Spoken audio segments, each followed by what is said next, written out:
अस्सलाम अलैकुम dear viewers of Amin speaks. उम्मीद है आप सब लोग खैरियत से होंगे। व्यूअर्स, हज़रत शेख सादी शराजी रहमतुल्लाह अलैह के नाम से कौन वाकिफ़ नहीं है। आप अपनी इल्म व हिकमत की वजह से हर खास व आम में मकबूल थे। एक दफ़ा बादशाह वक्त ने आपको एक बहुत बड़ी अज़ीमुश्शान दावत के लिए मदऊ किया, जिसमें बड़े बड़े उमैदीन सल्तनत को भी मदऊ कर रखा था। तो शेख सादी शराजी जो है वो अपने उसी दरवेशी हुलिये में तशरीफ़ ले गए महल। लेकिन सिपाहियों ने जब एक फ़कीर को देखा, एक दरवेश को देखा, तो उन्होंने धक्के देकर निकाल दिया और कहा कि बादशाह ने तुम जैसे फ़कीरों और दरवेशों को दावत नहीं दी खाने पे, उन्होंने तो बड़े बड़े उमैदीन सल्तनत को, उमरा, रऊसा को बुला रखा है। गो कि शेख सादी को दुख तो बहुत हुआ, लेकिन खामोशी से लौट आए, क्योंकि वो भांप गए थे कि वजह क्या है।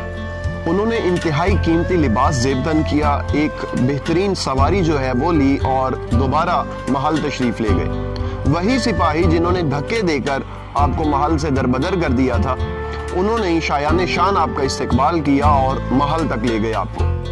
नाज़रीन, जब शुरू होती है ज़ियाफ़त तो सब लोग खाना खाने लगते हैं, तो शेख सादी जो है वो चम्मच से थोड़ा थोड़ा सालन अपने कीमती लिबास पे गिराना शुरू कर देते हैं और साथ साथ कहते जाते हैं खाओ, खाते नहीं। अरे भाई खाओ, क्यों नहीं खा रहे? जब लोगों ने, आसपास के लोगों ने ये सूरत हाल देखी तो बड़ा नागवार गुजरा उन्हें ये अमल।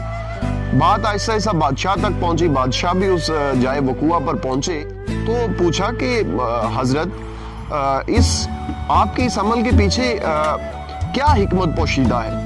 शेख साहब फरमाने लगे कि बादशाह सलामत, माजरत चाहता हूँ, लेकिन हकीकत ये है कि आपकी दावत के जवाब में जब मैं महल पहुंचा अपनी उसी दरवेशी हुलिये में, तो आपके दरबानों ने मुझे धक्के देकर निकाल दिया कि बादशाह ने तो बहुत बड़े जो है वो उमरा, रऊसा और उमैदीन सल्तनत को मदऊ कर रखा है, हम तुम्हें अंदर जाने की इजाज़त कैसे दे सकते हैं? तुम्हें बादशाह जानता तक नहीं है, तुम ये कैसी बात कर? तो मैं वापस चला गया खामोशी से और दोबारा कीमती लिबास और अच्छी सवारी के साथ वापस आया। तो इन्हीं दरबानों ने जो है, इन्हीं सिपाहियों ने मुझे वेलकम किया, मुझे अंदर ले आए। अब इससे ये पता चलता है कि जो दावत है, जो ज़ियाफ़त है, वो असल में मेरी नहीं है, वो इस कीमती लिबास की है जो मैंने ज़ेबतन कर रखा है। तो खाने का हक भी मेरा नहीं इस लिबास का, इसलिए मैं इसे खिला रहा हूँ, लेकिन ये नहीं खा रहा।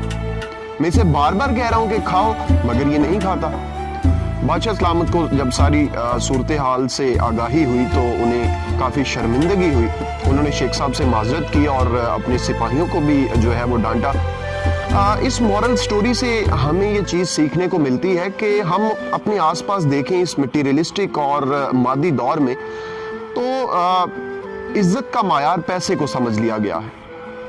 जिसके पास पैसा है उसकी इज्जत है, और गरीब रिश्तेदारों के साथ तो कोई कराबतदारी भी रखना नहीं चाहता। हालांकि इस्लाम की जो तालीमात हैं वो इससे बिल्कुल मुख्तलिफ है। अल्लाह के नबी की जो सीरत है वो इससे बिल्कुल मुख्तलिफ है। तो हमें चाहिए कि अल्लाह की रज़ा के लिए हर खास व आम को बराबर इज्जत दें। मज़ीद अच्छी वीडियोस के लिए अमीन स्पीक से जुड़े रहिए।